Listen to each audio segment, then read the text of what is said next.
Hello you guys, welcome back to my channel.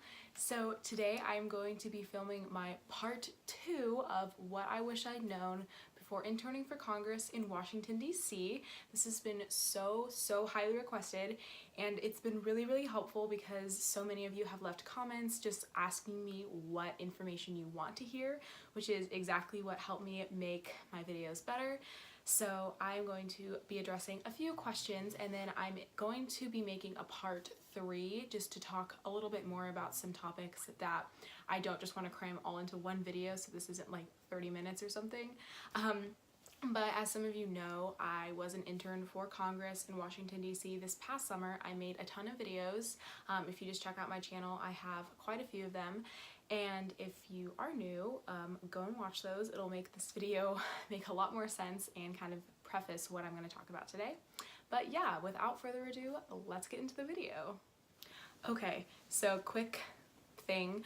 If you guys see me looking down, I have a few little notes here just about what I want to talk about, so I'm not like looking away for no reason. But okay, so the first thing that I am going to mention is the general job description of what I did. I guess I should have kind of talked about this a little bit more earlier because I just assumed that being an intern was like, it was pretty common and like people knew exactly what you do. And for each job it's going to be different. I can't say like maybe if you're an intern for the Senate or if you're an intern for like Apple, your job is not going to be the same. But for me as a house intern, I'll tell you guys what I did. So basically for my office, they just needed me to do a lot of basic day-to-day administrative work because they were really busy. As some of you may know, the House is not in session in August, so that's their break, unless something happens and there's like a government shutdown, for example, and they need to really work overtime. But other than that, the House Congress is not in session, so House and Senate. But that doesn't mean that we are not working. So I was an intern until August 10th, so I didn't stay very late into August, but my duties changed a little bit because I was there for 2 months. So basically what I did was my main duties were just constituent care. So that's like answering phone calls when they call in, you know, thank you for calling the office of blank. You know, what can we do for you? How can I take your concerns? And honestly, a lot of that was just people complaining about either they hate the current administration in the White House and just wanted to tell us because they believed that the Congress representative I worked for could go and like impeach Trump, like stuff like that. Or they, you know, had a case that was open in the office and they needed one of our legislative assistants to look into that for them, like, you know, hey, I'm a member of like the VA and I need to find out what's going on with like my finances, and then I would pass that along to the person in charge of it in the office, and then they would, you know, handle that particular person. But for me, I was just kind of like greeting and, you know, hey, the Congress representative cares a lot about your concerns, let me write it down and let them know. So then I would take down their name and phone number and information, and I would write down what they were concerned about or what they were happy about, and then I would pass that along to the person who either needed to respond to them or just let our Congress representative know, like, hey, there's someone in the district, we call the home like state and where the representative is from, the district. Someone from the district is concerned about this, or they really liked how you voted on this, or they want to see more on this. So that type of thing. So I was just kind of like the median in between that. And that was honestly, it was really fun, but also exhausting because not many people are kind. And they think that I'm like this adult who's paid and like I do this as a living, but like I'm a volunteer really. So it was harsh, but you kind of just have to have a thick skin. It's politics, so I definitely learned that the hard way. But yeah, that was kind of it. And then I also just helped around the office if they needed copies made, or if they needed me to run down to like the storage unit, or like run over here and do this, or get this, or buy this. I was doing that for them, just so that the legislative assistants and anyone in the office can do their work and not have to go and run these errands. So that was kind of me. And I also gave tours of the Capitol building. So the House and the Senate are on 2 separate sides of the Capitol building, and there's like a lot of room in between. So I was walking miles and miles every day. I talked about this in other videos, but you get a workout in. So that was kind of unexpected but nice, so wear good shoes, pro tip. But I would give constituents, so people from the district or anyone who wanted one, a tour. So they'd come into the office, they'd have it scheduled, and I would take them on like an hour, 2 hour long tour. I had to go to training and understand all of like the history and just like the little fun facts between literally everything in the Capitol, like the huge rotunda with like those beautiful paintings and like all of the statues and all of the random like did you knows about George Washington and like just crazy stuff about each room, and did you know who sat there and what year it was, and just tons of facts like that, because this is going to be the constituents' first impression of the Congress representative and, you know, all the work that they're doing. So it's a pretty big deal, and yeah, so that took a while to learn, but definitely that was a huge part of it. Okay, so the next thing I'm going to talk about is how I found this internship. I know this can be different for all types of internships, but for me at least, I honestly just found a representative that I liked and was interested in and contacted them through their website. My representative, where I live, it's kind of hard to find people who jive with me in a lot of like political ways, and that might be easier or harder for some of you, but for me at least it was important that I found someone and wanted to work and put the effort into someone that like I felt that I agreed with to some extent. Obviously that's going to change from issue to issue, but I just like, you know, if I'm going to put all this time into someone, I want it to be someone that I actually support. So I found one and I reached out to them on their website and just applied. There's like an intern application thing on most websites. And then I was just in contact with the staff and we went through the interview process and got the job. I've spent some time in the political community for a while now, so I have quite a few contacts. So there were a couple people who were just like, hey, do you want to work for so-and-so, or I can come and get you an interview for so-and-so. But this representative that I chose was someone that I kind of found on my own, and they weren't through a friend. So I'm really glad that I did, and now I have a ton of contacts through them, but that was not someone that I really had an in with per se. I did know quite a few people who gave me letters of recommendation that were very helpful, but this was someone that I just found on my own. But I do know there are some websites that you can find internships on.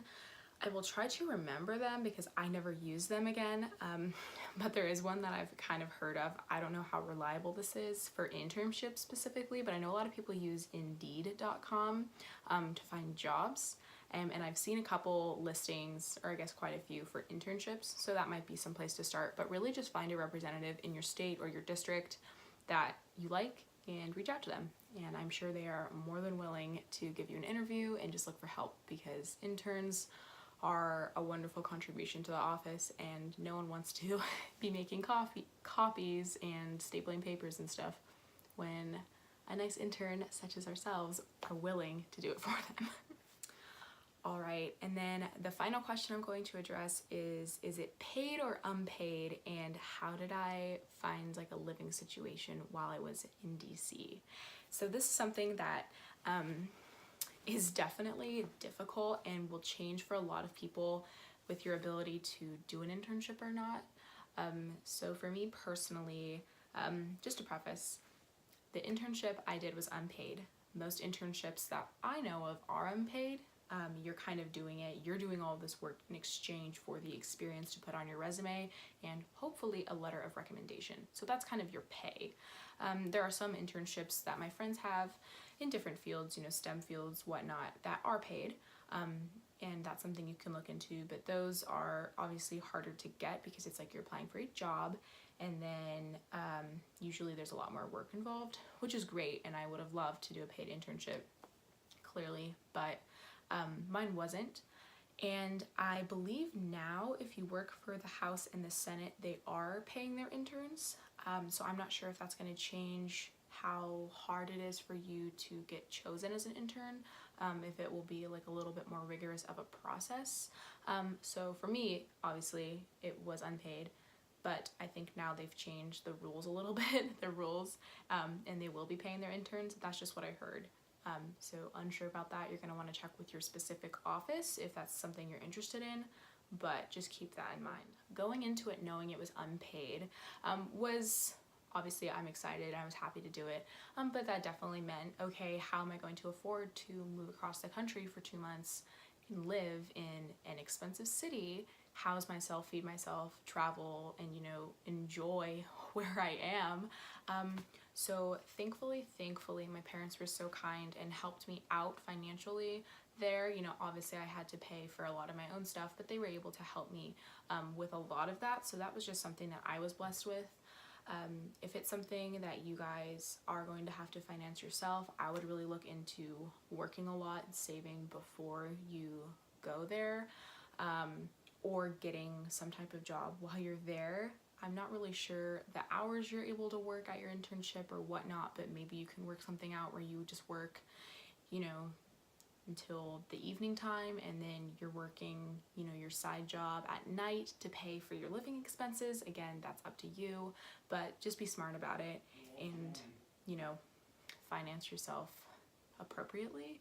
And my office was really kind about working with hours and stuff, so I'm sure if you did get a part-time job and your office was similar to mine, they'd be willing to, not have you work 1 or 2 days a week so that you can work a different job, something like that. So just check with them and see what you can work out. And then housing. I did address this in my earlier video, but the internships, it's an internship. This is for the government. They are not here to handhold you and help you out. Maybe they can give suggestions, but honestly, they email you and they're like, congratulations, you got the internship. Here's your start date. Here's your end date. Here's the location you need to show up at, and that's like it. And they send you the paperwork you need to fill out, and it's like, all right, we'll see you then. So you got to figure it out. They're not going to tell you where to live. They're not going to tell you how to travel there. They're not going to tell you anything. They're just kind of like, figure it out. So I did the research. I found a place to live. I chose George Washington University. They have like summer housing. It's expensive, obviously, but everything in DC is going to be expensive. I had a friend who did an Airbnb. She was there for a little less time than me, but she just Airbnb'd. Some friends like have family around and they'll do that, or they'll, bus in from, a mile or miles away from like a family's house into the city, whatever works for you, but you have to find everything yourself. So just be smart about that. Know your budget, know where your office is so that you can choose a place that's hopefully not like very far. I would definitely keep in mind the metro stations and where those are, because you will be traveling by metro. That's guaranteed. Coming from the West Coast, I drive and Uber and things like that. And we have, like light rail systems and buses, but that's not like my primary form of transportation. But on the East Coast, that is the primary form of transportation. People from, all walks of life take public transportation. If you're working, for the government or a huge company, or if you're working at, a local diner or whatever else, you're all taking the subway. And so that's a very huge part of traveling, is just knowing where these stations are and wanting to live near one. So in the morning when you're in your high heels, or men, your dress shoes, and you're running to your bus stop or your metro stop to get to work, you don't want to have to be doing this, like miles and miles from your stop. So George Washington University, where I stayed, was like a block from a metro station, which was very convenient. And at night, I'd come home. I was exhausted. It was dark out. I did not want to walk forever to get home. So that was a blessing. And keep that in mind, because you do not want to have to find a metro station miles from where you're living. Alright, you guys, I'm going to end the video today. I hope you enjoyed it. I hope all the advice and just information that I gave was beneficial. Like I said, I will be making a part 3 to address just some deeper things about the office, kind of how it worked, the levels of just people working in the office, knowing how, kind of what their jobs are and such, so that you can walk in expectant of who you'll be working with, and just kind of how like that hierarchy is, because it's a little off-putting at first. And I'm more than happy to share that with you all, since I've already done this and I feel like I have some good experience behind me now. Yeah, so just leave any comments down below if you have questions, or if you just liked what I said, or maybe you have interned for the House or the Senate and you have some great information that you want to share. So again, thank you guys so much. Make sure you hit that subscribe button down below, and I will see you in my next video. Bye!